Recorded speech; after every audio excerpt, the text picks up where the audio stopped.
I've seen so many Amazon sellers give up super early on in their journey just because of a misconception. When I started selling on Amazon in late 2018, there certainly wasn't the amount of information that was available out there now. And so in this video, I'm going to be talking about the biggest misconceptions that I had about selling on Amazon and how I was able to power through those. One of the more basic of those things is how difficult I used to think that ungating was, and I'm sure a lot of you guys do as well. So we're going to jump into that. But if you're brand new to the channel, my name's Warner Fields from Fields of Profit. I'm a full-time 7-figure Amazon seller. And so we're going to be talking about the biggest things that held me back early on in my journey. And honestly, if you pay attention and take notes, you'll probably be able to get to $1 million seller status way faster than I was just by listening to these misconceptions and how I was able to power through them. Before we do that, if you want to learn even more about selling on Amazon for free, you can check out our completely free Amazon seller Discord community linked right down below. There's over 45,000 people in there sharing a ton of free information. Would love to see you in there, but let's go ahead and jump into the video.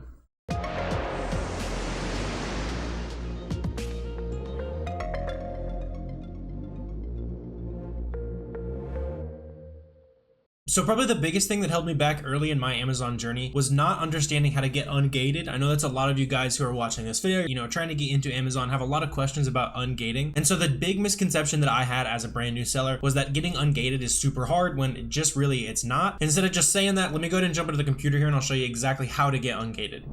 So for this process on Amazon, you're basically going to need a wholesaler. A lot of times you can also just purchase directly from the website. Just for the sake of example, we'll do it kind of by the book. So with this wholesaler, you can literally go out and get a wholesale account with this specific wholesaler. If you guys are on the more intermediate side, we'll get into some nitty gritty here in just a second, but want to show this off as well. So go get an account with Frontier Co-op or just another very easy to get wholesale distributor. And then I just pull up Burt's Bees as an example, because when you're getting ungated on Amazon, you're going to have category gating and you're also going to have brand gating. And not every brand is gated, but most categories are going to be gated. So for example, this Burt's Bees product right here, if you go over here on Amazon, this is probably going to be in the cosmetics category or the beauty category. And it's also going to be Burt's Bees brand, right? So a lot of times you're able to get ungated in beauty. You're able to sell that product, no problem. Burt's Bees is one of those brands that requires further ungating. And so I pulled this up as an example because we can just go into Frontier Co-op. It looks like this guy's in stock right here. All we need to do is get 10 units of this product. We can find, a Burt's Bees product on Amazon. You can find the exact product. That's another kind of misconception I know a lot of people have about ungating is it doesn't actually matter which ASIN you go to apply to sell it. So if you go to this listing, you try to list this ASIN on your storefront, it's going to say, hey, apply to sell Burt's Bees. It's not going to say, hey, apply to sell this specific product. So all you need to do is buy 10 units of something that's in the brand or category that you want to sell. Buy it from Frontier Co-op, buy it from an authorized distributor. Make sure that your business address is the same as it is on your Amazon seller account, and on the invoice that you get, you're going to upload that invoice to Amazon Seller Central. You should get approved within a couple days. I've had them get approved within 15-30 minutes as well. So sometimes they can be really quick. I do have a full step-by-step breakdown of that process on my channel. If you want to go check that out, I'm not going to get into the whole nitty-gritty of that. But if you guys are interested in learning how to sell a specific brand or specific category, in that free Discord I was mentioning at the beginning of the video, you can go to the Ungating channel, search whatever brand you want to sell, and there's probably going to be someone who asked questions about it. There's going to be a good supplier for you to go check out and potentially go get ungated in that brand. So if that sounds interesting and ungating is currently holding you back, go ahead and check out the free Discord right down below. Another misconception I had when I first started selling on Amazon was that I needed super expensive software or tools to actually go out and crush selling on Amazon.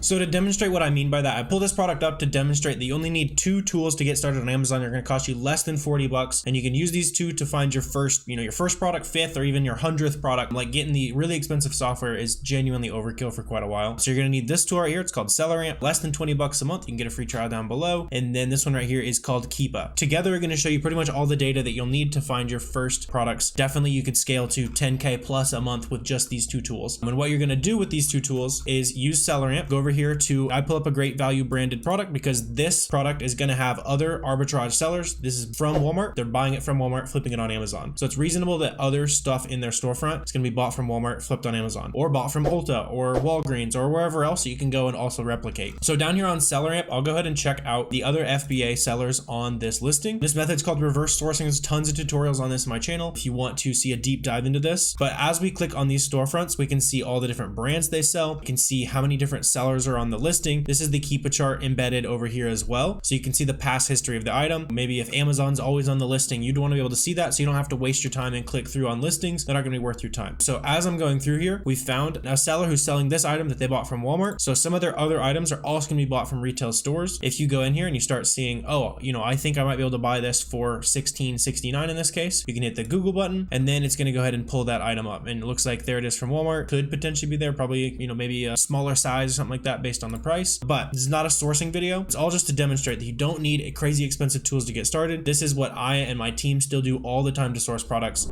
So if you're currently struggling to source products, there's tons of other sourcing videos on my channel you can dive into as well after you watch this one. Another major misconception that I had when I first started selling on Amazon is that I should kind of guard my secrets and tell no one else what I was doing. And so for me, when I started my business in 2018, I ended up selling used books for a year, close to about a year and a half, before I started making connections with other sellers, sharing ideas with each other. And when I started sharing ideas with other sellers, just getting to know other sellers, that was where I started to learn things that I would not have known if I was just trying to keep it all to myself, share no information, meet no other Amazon sellers. And so it's super important to go out there, talk to other Amazon sellers, try to get into the space and meet other Amazon sellers as much as possible. Even if it's just to find a couple friends that you kind of get along with, you can share some product leads. You can say, hey, I know you like to sell clothes. There's that sale going on, I don't know, Nike.com for 20% off. You can check that out, right? And vice versa. If you see a good sale on something you don't love to source, but your friend likes to source it, give them a heads up. There's a ton of super easy wins that you're gonna get by having even just a small network of guys to bounce ideas off. You say, hey, I got an IP complaint. What do I do about it? I know you've dealt with one of those before. But obviously that's easier said than done. You can start interacting with some people in the free Discord I mentioned, slide in some DMs, make some friends that way. You can also check out paid resources to kind of level up your network with the FBA roadmap or Lightspeed coaching. Those are both good options as well. Or just simply throwing up, an Instagram page or a Twitter page, posting a picture of boxes every month, sliding into people's DMs and just trying to start making connections that way. Whatever you got to do, go out there and make some friends who sell on Amazon. It's going to make a big difference for you.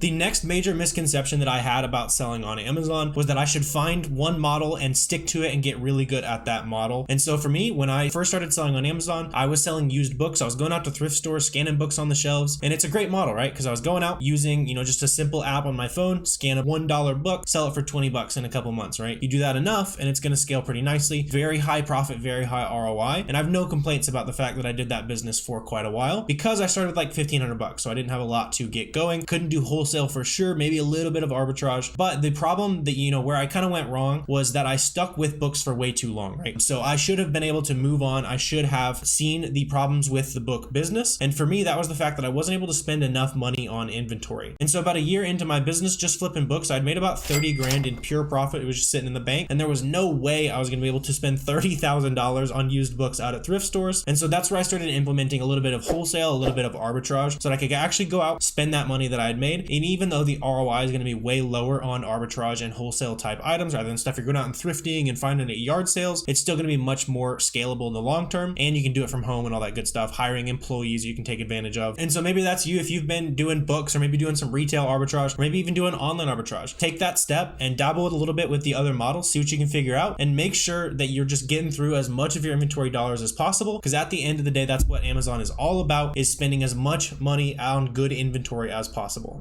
Another mistake I made early on in my Amazon business was not understanding how much that you as a solo entrepreneur can genuinely get done in your Amazon business. Something that I hear a lot from, new sellers, some guys who are getting into this space, is they're starting to sell on Amazon. They do it for a month and then right away they're wanting to hire team members and invest in crazy softwares and all that kind of stuff. When most of the time that's going to be complete overkill for you and you can honestly do a lot of damage on your own. And I would really be careful hiring people too early, getting prep centers too early. And so if you're thinking about getting a virtual assistant, getting a prep center, anything like that, kind of level up your business, I would encourage you to make sure that you know that you have the individual skill set to be able to manage that on a company level. So if maybe you're not crazy good at sourcing it and you want to hire a virtual assistant so you don't have to worry about it, probably not going to go super well for you. You're not going to know when the virtual assistant's doing a good job and you're still going to be buying inventory that's pretty iffy. So in my business, the point in which I knew I was ready to kind of start hiring some outside help, take on some employees and all that kind of stuff was I got to the point where, in my personal life, I was pretty busy. I was a full-time student in college, but I was still still spending around $30,000 a month on inventory, all on my own, part-time, you know, doing college, full-time, all that good stuff. But I'd come to the point in my business where I knew that I had capital sitting on the sidelines. I didn't have the time to actually go out and find the items, but I knew where I wanted to go look for those items. So that's a pretty good litmus test where you can go and you know, am I ready to hire some help? If you know where you would have dedicated that time to sourcing that you might not have, that's a really good sign. If on the other side, you know, you're dedicating time, you're not finding anything, or you just want to, you know, be a little bit lazy and you don't have this sourcing side mastered yet, it's probably not time to hire that employee yet. And so really the biggest thing I just want to remind you on is that you can genuinely do a ton in your Amazon business on your own before you start investing in crazy tools and all that kind of stuff. Just make sure that the foundation of your business is really, really solid and you yourself have mastered the basics. So I really hope you guys got some value out of today's video. If you did, please feel free to help my business out, kind of sharing some value with yours. If you want to hit that subscribe button down below, that'd be a big help for me. If you guys have any questions, comments, anything like that, feel free to drop those in the comment section down below as well. And if you're still watching the video at this point, you're probably interested in learning how I'm able to effectively source $100,000+ a month in inventory. In this video right here, I went ahead and broke down 3 different ways that you can actually go out and source profitable inventory. Go ahead and check that one out. But I really appreciate you guys watching this video, and I will see you next time.